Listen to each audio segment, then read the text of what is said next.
हमारे सीनियर शीर्ष नेतृत्व को जेल में डाल दिया जाता है। और जेल में डालने के बाद ना बी के पास से पैसा मिलता है, ना सी के पास से पैसा मिलता है, और जो अब A+++ जो हमारे हैं सुप्रीमो, उनको गिरफ्तार किया जाता, उनके पास से क्या मिलता? कल आप लोगों ने देखा होगा उनके घर से कितना मिला, शायद 70,000 रुपया या 65,000 रुपया मात्र। इसका सीधे सीधे असर लोकसभा चुनाव में नजर आएगा।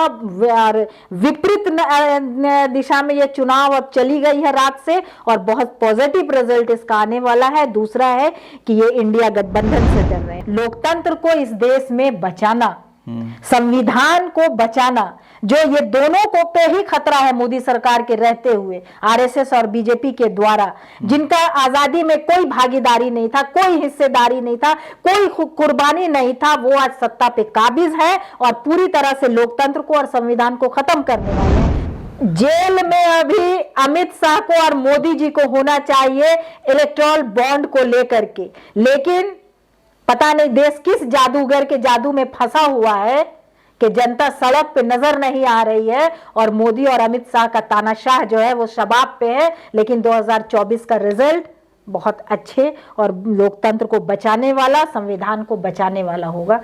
झारखंड में पूर्व मुख्यमंत्री हेमंत सोरेन अभी जेल में हैं। उसी तरह से अरविंद केजरीवाल के मुख्यमंत्री रहते, दिल्ली के मुख्यमंत्री रहते, गिरफ्तारी बीते रात हुई है। इसके बाद झारखंड में आम आदमी पार्टी की क्या स्थिति है, क्या रिएक्शन है, यही जानने की कोशिश करेंगे। आम आदमी पार्टी की यास्मीन लाल मेरे साथ हैं, जो प्रदेश प्रवक्ता हैं। जोहार जोहार। जोहार। बताएंगे, जैसे कि पहले से उम्मीद की जा रही थी, हेमंत सोरेन की गिरफ्तारी बीते दिनों हुई थी, क्योंकि उनका इस्तीफा देने के बाद गिरफ्तारी हुई थी। लेकिन इधर जो दिल्ली में जो गिरफ्तारी हुई है, इस्तीफा भी नहीं हुआ है, मुख्यमंत्री रहते हुए गिरफ्तारी हुई है। और ऐसा देश में पहली बार हुआ है कि किसी मुख्यमंत्री की गिरफ्तारी इस तरह से हुई है। इस पूरे घटनाक्रम को किस तरह से आम आदमी पार्टी देखती है? देखिए, आम आदमी पार्टी कैसे देखती है और कैसे पूरा देश देख रहा है, ये दोनों नजरिए को समझना पड़ेगा। और कैसे बीजेपी का कौन सा नजरिया है इस तरह का परिदृश्य या वो वातावरण बनाने का। ये तो एक तो सबसे पहले बहुत दुख की बात है, अफसोस की बात है कि आज स्वतंत्र भारत में पहला मुख्यमंत्री दिल्ली का, इतने बहुमत से जीता हुआ मुख्यमंत्री, और उसको गिरफ्तार किया जाता है रात 12 बजे। जिस आरोप लगे हैं शराब घोटाले से, मामले से जुड़े हुए, और लगातार आम आदमी पार्टी के लोगों की गिरफ्तारी पहले भी हुई है। मनीष सिसोदिया अंदर जाते हैं, फिर सत्येंद्र जैन अंदर जाते हैं, अब तो खुद मुख्यमंत्री को जेल भेज दिया गया। तो ये कितना बड़ा संगीन मामला है जो इस तरह से लगातार कार्रवाई हुई है। इससे पहले हमारे एक और senior leader Sanjay Singh jail में है, जो मुखर वक्ता है, जो लोक संसद में भी बीजेपी को छोड़ते नहीं है। तो ये सब सीधे सीधे एक शब्द में, कम शब्द में बोला जाए तो बीजेपी आम आदमी पार्टी से डरती है। ये तो एकदम इसका स्पष्ट आपको समझ में आ रहा होगा। दूसरा है कि आपने जो शराब घोटाला बोला, आप मनीष सिसोदिया गिरफ्तार, आपने खुद बताया, सत्येंद्र जैन गिरफ्तार, फिर आपके जाकर के संजय सिंह गिरफ्तार, और अब सुप्रीमो गिरफ्तार। लेकिन 1 रुपया भी कहीं मिला? हमको ये बता दीजिए। 2 साल हो गया आपके मनीष जी को गिरफ्तार हुए, 1 रुपया भी कहीं कहीं से बरामद हुआ? ये लगाता है इल्जाम कि 100 करोड़ का घोटाला हुआ, शराब घोटाला, जिसमें आम आदमी पार्टी के शीर्ष नेतृत्व ने ये इन्होंने लिया दिया। ये जो है वो बन जाता है सरकारी गवाह। आप समझ जाइए, मैं नाम नहीं लेना चाहूंगी। ये बनता है सरकारी गवाह, वो बरी हो जाता है, जेल में है, कहाँ है, जो भी कहिए, लेकिन वो सरकारी गवाह बनने के बाद हमारे सीनियर शीर्ष नेतृत्व को जेल में डाल दिया जाता है। और जेल में डालने के बाद ना बी के पास से पैसा मिलता है, ना सी के पास से पैसा मिलता है, और जो अब A+++ जो हमारे हैं सुप्रीमो, उनको गिरफ्तार किया जाता, उनके पास से क्या मिलता? कल आप लोगों ने देखा होगा उनके घर से कितना मिला, शायद 70,000 रुपया या 65,000 रुपया मात्र मिला।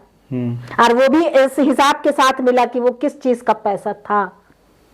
तो क्या है, सीधे सीधे बीजेपी विपक्षियों से डर रही है और ज्यादातर अरविंद केजरीवाल आम आदमी पार्टी से मोदी सरकार जो है तानाशाही जो अपना रवैया अपना रही है और अरविंद केजरीवाल से डर रही है, ये तो स्पष्ट है। इसका जो अभी जो लोकसभा चुनाव जो होने वाला है, ऐलान भी हो चुका है, अब नॉमिनेशन भी होगा, पहले फेज गठबंधन भी बन गया, गठबंधन भी हो गया है, तो इस पूरे घटनाक्रम का क्या असर देखने को मिलेगा? बहुत पॉजिटिव असर इसका अब देखने को मिलेगा। ये जो कल वाली जो घटना हुई है, जो अरविंद केजरीवाल गिरफ्तार हुए हैं, इससे तो पूरे देश में पॉजिटिव माहौल बन गया है और बनेगा, और ये नतीजा आपको 2024 के लोकसभा चुनाव का 4 जून को आ जाएगा सामने, क्योंकि मोदी बिल्कुल डरे हुए हैं। ये बार बार देखिए, हमारे जो शीर्ष नेता हैं सब लगा रहे थे इल्जाम की, बार बार हम लोगों के बैकग्राउंड से हम लोगों को सूचना मिलती है कि आप खामोश हो जाइए या इंडिया गठबंधन में मत जाइए, हम आप लोगों को छोड़ देंगे, हम ईडी जो हमारे नेता हैं 3 जेल में उनको भी हम रिहा कर देंगे, और फिर ईडी सीबीआई सारा केस मामला रफा दफा हो जाएगा, जैसा महाराष्ट्र में हुआ, जैसा असम में हुआ, और जैसा हर स्टेट में हो रहा है, मध्य प्रदेश में हुआ, जहां भी इस तरह का मामला होता है वहां लोग डरते हैं और बीजेपी के वॉशिंग मशीन में जाते हैं, उनके पाउडर से नहा धोआ करके पवित्र होकर निकल जाते हैं। आम आदमी पार्टी आंदोलन से निकली हुई पार्टी है, हम लोग जमीनी नेता है, हमारे अरविंद केजरीवाल आंदोलन से निकले हुए हैं, वो डरे नहीं, झुके नहीं और बीजेपी की बात को नहीं माने, जिसका नतीजा है कि 3 शीर्ष नेता पहले से हैं और रात में अरविंद केजरीवाल भी गिरफ्तार हो गए। इसका सीधे सीधे असर लोकसभा चुनाव में नजर आएगा और विपरीत दिशा में यह चुनाव अब चली गई है रात से, और बहुत पॉजिटिव रिजल्ट इसका आने वाला है। दूसरा है कि ये इंडिया गठबंधन से डर रहे हैं। आप देखे होंगे कि कांग्रेस का, आप बोल रहे हैं कि इसका जो असर होगा वो पूरे देश में दिखाई देगा, तो किसको फायदा होगा, किसको नुकसान होगा? पॉजिटिव रिजल्ट होगा, इंडिया गठबंधन को फायदा होगा और बीजेपी को नुकसान होगा। बीजेपी अभी डरी सहमी हुई है और ये कहां से वो एक जो होता है ना झुनझुना 400 पार, पहले सबका साथ सबका विकास, सबका एक और क्या जोड़े थे उस पे शब्द, सबका साथ सबका विकास, 400 पार, तो ये 200 पार भी कर जाते हैं तो बहुत बड़ी बात होगी, क्योंकि ये तानाशाह बन गए हैं, ये हिटलर शाही कर रहे हैं। पूरा विश्व का सबसे बड़ा लोकतांत्रिक देश में लोकतंत्र का हत्या हो रहा है, लोकतंत्र खत्म हो रही है।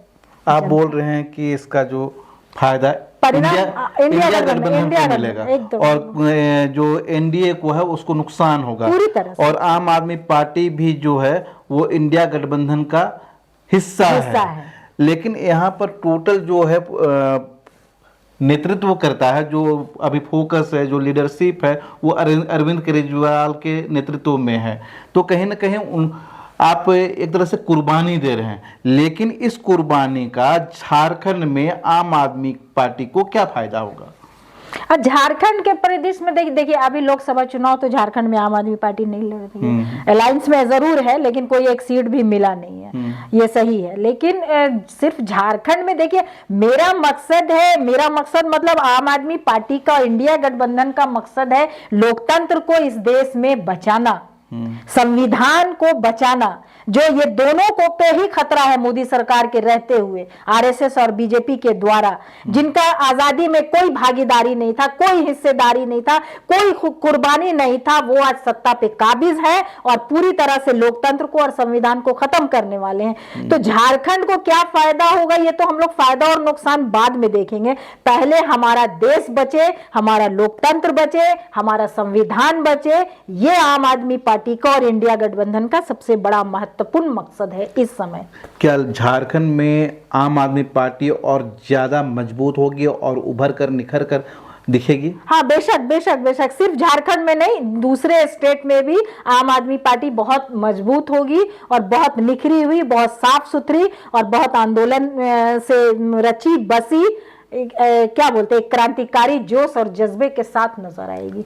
जेल में अभी अमित शाह को और मोदी जी को होना चाहिए इलेक्टोरल बॉन्ड को लेकर के, लेकिन पता नहीं देश किस जादूगर के जादू में फंसा हुआ है कि जनता सड़क पे नजर नहीं आ रही है और मोदी और अमित शाह का तानाशाह जो है वो शबाब पे है, लेकिन 2024 का रिजल्ट बहुत अच्छे और लोकतंत्र को बचाने वाला, संविधान को बचाने वाला होगा।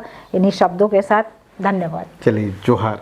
हम बात कर रहे थे यास्मीन लाल जी से, जो झारखंड प्रदेश आम आदमी पार्टी की प्रवक्ता हैं। इनसे बात हो रही थी अभी जो अरविंद केजरीवाल की गिरफ्तारी के बाद लोकसभा चुनाव में क्या असर देखने को मिलेगा। जो भी असर होगा आपके सामने होगा। हम हर मुद्दे पर आपसे बात करेंगे। जुड़े रहिए लोकल खबर के साथ।